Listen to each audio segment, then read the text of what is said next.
Eu tinha 17 anos quando apertei o gatilho.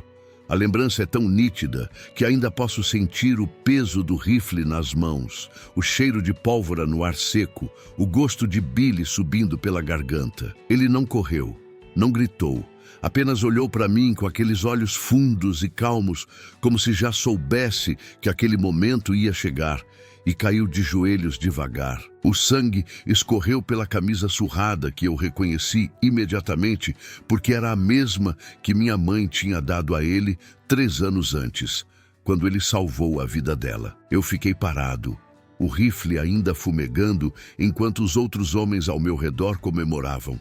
Diziam que eu tinha me tornado homem, que tinha provado lealdade, que tinha feito a coisa certa. Mas tudo que eu sentia era um vazio tão fundo que parecia que tinham arrancado algo de dentro de mim. Eu não entendia por que tinha atirado. Não entendia por que tinha obedecido quando o capitão da milícia apontou para ele e disse: "Esse aí é Apache. Mata ele ou você não é um de nós." Eu não entendia nada e passei o resto da minha vida tentando entender. Tudo começou num verão sufocante, quando eu tinha 14 anos e minha mãe quase morreu afogada. Nós tínhamos uma fazenda pequena perto de um rio que na maioria dos meses era só um fio d'água. Mas naquele verão choveu como eu nunca tinha visto. O rio inchou, transbordou, levou metade da nossa plantação. Minha mãe tinha ido buscar água quando a correnteza ficou forte demais. Ela escorregou, bateu a cabeça numa pedra e foi arrastada. Eu vi de longe, gritei, corri, mas não sabia nadar direito. Pulei na água e quase morri também. Foi quando ele apareceu, um homem Apache, alto, de cabelos longos presos com um cordão de couro, vestindo calças velhas e uma camisa que já tinha sido branca. Ele mergulhou sem hesitar. Nadou contra a correnteza como se fosse parte dela. Pegou minha mãe pelo braço e a puxou para a margem. Depois voltou e me pegou também. Quando chegamos na terra firme, ele deitou minha mãe de lado, pressionou as costas dela até que ela cuspisse água e voltasse a respirar. Eu estava tremendo, encharcado, apavorado. Olhei para ele sem saber o que dizer e ele apenas assentiu, como quem diz que está tudo bem. Minha mãe abriu os olhos, viu o rosto dele e sussurrou: "Obrigada." Ele não respondeu, apenas se levantou e começou a ir embora. Mas minha mãe o chamou: "Espera, por favor, pelo menos deixa eu te dar algo, comida, roupa, qualquer coisa." Ele parou, virou, e pela primeira vez eu vi um sorriso pequeno no rosto dele. "Não preciso de nada. Só fiz o que qualquer um deveria fazer." Mas minha mãe insistiu e ele acabou aceitando ficar para jantar. Naquela noite, sentados na nossa cozinha simples, com a luz fraca de uma lamparina entre nós, minha mãe fez perguntas. Ele disse que se chamava Natan, que seu nome Apache era outro, mas que tinha esquecido porque fazia tanto tempo que ninguém o chamava assim. Disse que vivia sozinho, caçando e pescando, evitando tanto os brancos quanto seu próprio povo, porque não pertencia mais a lugar nenhum. Tinha sido criado pelos Apaches, mas depois de passar anos trabalhando em fazendas de brancos, tinha perdido a confiança da tribo. Os brancos não confiavam nele porque era índio. Os índios não confiavam nele porque parecia branco demais. Ele era um fantasma, vagando entre 2 mundos e não sendo aceito em nenhum. Minha mãe ouviu tudo em silêncio, e quando ele terminou, ela disse: "Você pode voltar aqui sempre que quiser. Sempre vai ter um prato para você." Ele olhou para ela por um longo tempo, e eu vi algo nos olhos dele que eu não conseguia nomear na época, mas agora sei que era gratidão misturada com descrença. Como se ele não conseguisse acreditar que alguém pudesse ser gentil sem querer algo em troca. Natan voltou. Não todo dia, mas frequentemente. Ajudava a consertar o que o rio tinha destruído. Ensinava a mim e ao meu irmão mais novo como rastrear animais, como identificar plantas venenosas, como pescar sem anzol. Ele era silencioso, mas sua presença era reconfortante. Minha mãe gostava dele. Eu via nos olhos dela uma paz que não existia antes. Meu pai tinha morrido 2 anos antes de pneumonia e desde então ela carregava um peso que parecia nunca aliviar. Mas quando Natan estava por perto, ela sorria mais.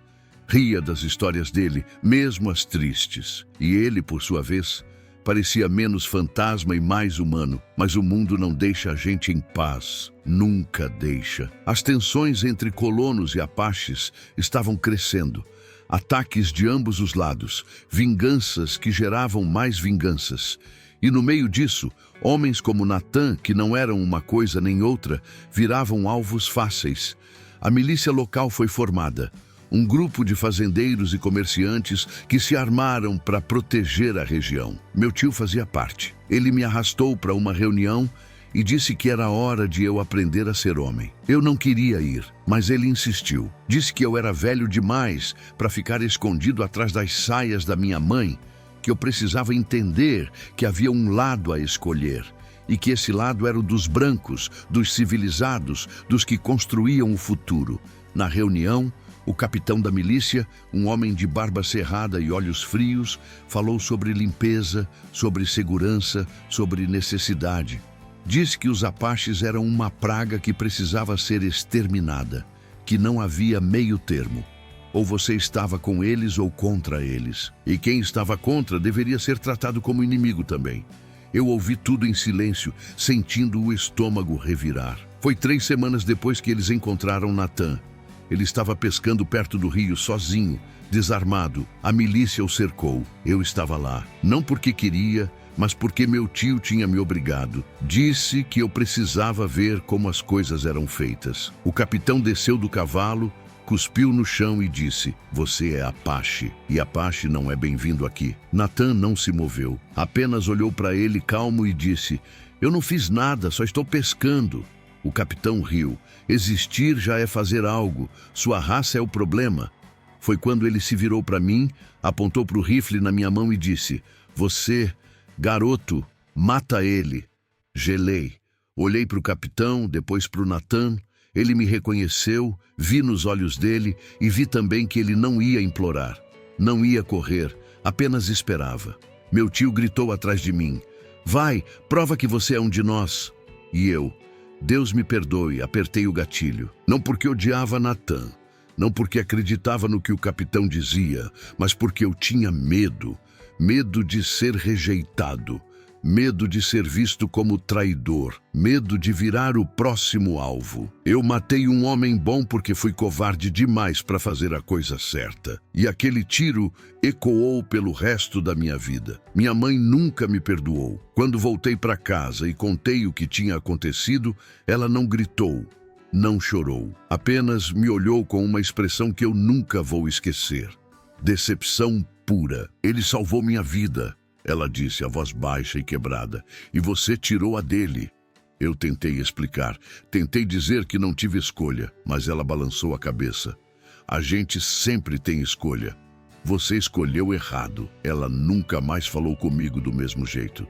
E 3 anos depois, quando ela morreu de uma doença que consumiu ela aos poucos, suas últimas palavras não foram para mim, foram para o meu irmão. "Cuida dele, ele vai precisar aprender a viver com o que fez." Eu enterrei minha mãe ao lado do meu pai e chorei mais naquele dia do que tinha chorado na vida inteira. Não só pela perda dela, mas pela consciência de que eu tinha destruído a única coisa que ela tinha reconstruído depois da morte do meu pai. Esperança. Esperança de que o mundo podia ser melhor, de que as pessoas podiam escolher bondade em vez de medo. E eu tinha provado que ela estava errada. Passei os anos seguintes tentando entender por que eu tinha puxado o gatilho, por que eu tinha sido tão fraco. Li livros, conversei com padres, com veteranos, com qualquer um que pudesse me dar uma resposta, mas ninguém tinha. Alguns diziam que era a guerra, outros diziam que era a minha idade, outros ainda diziam que eu tinha feito o que qualquer um faria. Mas eu sabia que não era verdade, porque Natan não teria feito isso. Minha mãe não teria feito isso. Eles tinham sido testados e tinham escolhido bondade. Eu tinha sido testado e tinha escolhido covardia. E essa diferença me consumia. Tentei compensar, ajudei famílias Apache que foram expulsos. Dei comida, abrigo, dinheiro. Enfrentei os mesmos homens da milícia que tinham me aplaudido naquele dia, chamando-os de covardes e assassinos. Fui espancado 2 vezes. Quase morri uma, mas nada disso apagava o que eu tinha feito. Nada trazia Natan de volta e nada curava a ferida que eu tinha aberto na minha própria alma. Foi só quando eu tinha 43 anos, 26 anos depois daquele dia no Rio, que eu finalmente comecei a entender. Eu estava viajando pelo território do Arizona quando encontrei um velho Apache sentado na sombra de uma árvore seca. Ele estava morrendo, eu podia ver. Magro demais, a respiração pesada, os olhos amarelados. Parei, ofereci água e ele aceitou. Conversamos. Ele me contou sobre seu povo, sobre as guerras, sobre as perdas. E então, sem que eu pedisse, ele disse algo que mudou tudo. A gente mata porque tem medo, e a gente tem medo porque esqueceu que somos todos iguais, que a dor de um é a dor de todos, que matar alguém é matar uma parte de nós mesmos. Olhei para ele, as lágrimas escorrendo sem controle, e perguntei: como a gente vive depois de matar? Ele sorriu triste. A gente não vive, a gente sobrevive. E tenta todos os dias fazer algo que honre a vida que tirou. Não para se redimir, porque redenção talvez não exista, mas para lembrar, para que a morte não seja em vão. Eu agradeci, dei a ele todo o dinheiro que tinha e segui viagem. Mas aquelas palavras ficaram comigo. Voltei para casa e fiz algo que devia ter feito décadas antes. Procurei onde Natan estava enterrado. Ninguém sabia. Tinham jogado o corpo num lugar qualquer, sem marcação, sem nome. Mas encontrei o lugar perto do rio onde ele tinha sido morto. E ali, naquela terra que ainda carregava o eco da violência, eu cavei. Cavei um buraco fundo e plantei um carvalho. Não porque achava que isso ia consertar algo, mas porque precisava criar algo vivo, onde só havia morte. Precisava que o nome de Natan, mesmo que ninguém mais se lembrasse dele, estivesse ligado a algo que crescesse, que desse sombra, que oferecesse abrigo. Voltei àquele lugar todo ano. Reguei a árvore nos verões secos, protegi ela de animais e de homens. E enquanto ela crescia, eu sentia algo dentro de mim começar a mudar. Não era perdão, eu nunca me perdoei, mas era aceitação. Aceitação de que eu tinha falhado, de que ia carregar essa falha até morrer, mas que podia, pelo menos, tentar deixar algo melhor no lugar do que havia destruído. Hoje, aos 62 anos, eu ainda vou até aquela árvore. Ela está alta agora, forte, os galhos largos oferecendo sombra a quem passa. Às vezes, viajantes descansam ali, não sabem a história. Não sabem que debaixo daquela sombra, décadas atrás, um homem bom morreu por nada. E não sabem que quem plantou essa árvore foi o covarde que o matou. Mas talvez seja melhor assim, porque a história não é sobre mim. É sobre Natan, sobre o que ele representava, sobre a bondade que escolheu mesmo quando o mundo lhe deu todos os motivos para ser cruel, e sobre como essa bondade, mesmo destruída, ainda consegue crescer de volta se alguém tiver coragem de plantá-la de novo. Foi debaixo dessa árvore que conheci Maria. Ela tinha 16 anos e estava fugindo. Encontrei ela numa tarde de julho, encolhida entre as raízes grossas do carvalho, os olhos inchados de tanto chorar, um corte profundo no braço esquerdo. Ela era mexicana, ou talvez Apache, ou talvez as duas coisas, era difícil dizer. Tinha a pele escura queimada de sol e o cabelo preto bagunçado, cheio de galhos secos. Quando me viu, tentou correr, mas estava fraca demais. Levantei as mãos devagar. Não vou te machucar, prometo. Ela me encarou desconfiada, mas ficou parada. Tirei um cantil do bolso e ofereci. Ela bebeu como se não tivesse visto água em dias. Você está ferida, eu disse apontando para o braço. Precisa limpar isso ou vai infeccionar? Ela puxou o braço para trás, protetora. Eu não confio em você. Não precisa confiar. Mas se não cuidar disso, você vai perder o braço. Ou coisa pior. Ela hesitou. E então, devagar, estendeu o braço. Eu limpei o corte com água limpa, rasguei um pedaço da minha camisa e enfaixei com cuidado. O que aconteceu? Perguntei sem olhar para ela. Ela ficou em silêncio por tanto tempo que achei que não ia responder. Mas então, com uma voz rouca e baixa, ela disse: meu patrão, ele tentou me tocar. Eu peguei uma faca e cortei a mão dele. Depois corri. Senti algo apertar no peito. Raiva. Não por ela, mas por tudo. Por um mundo que fazia garotas terem que fugir para sobreviver. Ele vai te procurar? Ela assentiu. Ele disse que ia me matar. Que ninguém encosta a mão num homem branco e sai impune. Respirei fundo. Então você não pode voltar. Eu não tenho para onde ir. Olhei para a árvore, para os galhos grossos, para as folhas tremendo no vento e pensei em Natan. Pensei no que ele teria feito e pela primeira vez em décadas senti que sabia a resposta. Vem comigo, tenho uma casa. Não é muito, mas tem comida e um lugar para você dormir sem medo. Maria ficou. E com ela outros vieram. Um garoto Apache que tinha sido separado da família quando o exército os levou para a reserva. Uma mulher velha que tinha perdido tudo num incêndio e não tinha ninguém. Um homem negro que tinha fugido de uma fazenda onde era tratado pior que gado, mesmo sendo livre. Minha casa virou refúgio. Eu não planejei isso. Não pensei em construir nada. Mas aconteceu naturalmente, como se a árvore de Natan estivesse chamando os perdidos para casa. Eu alimentava quem chegava, curava quem estava ferido, ensinava quem queria aprender e nunca perguntava de onde vinham ou o que tinham feito, porque eu sabia que todo mundo merecia uma segunda chance, mesmo que eu não merecesse a minha. Maria cresceu forte, aprendeu a ler, a escrever, a cuidar da terra. Quando fez 18 anos, ela me disse que queria ficar. Não porque não tinha para onde ir, mas porque finalmente tinha encontrado um lugar onde podia ser ela mesma sem medo. Ela se casou com o garoto Apache, aquele que tinha chegado sozinho e assustado. Construíram uma casa pequena perto da minha. Tiveram filhos.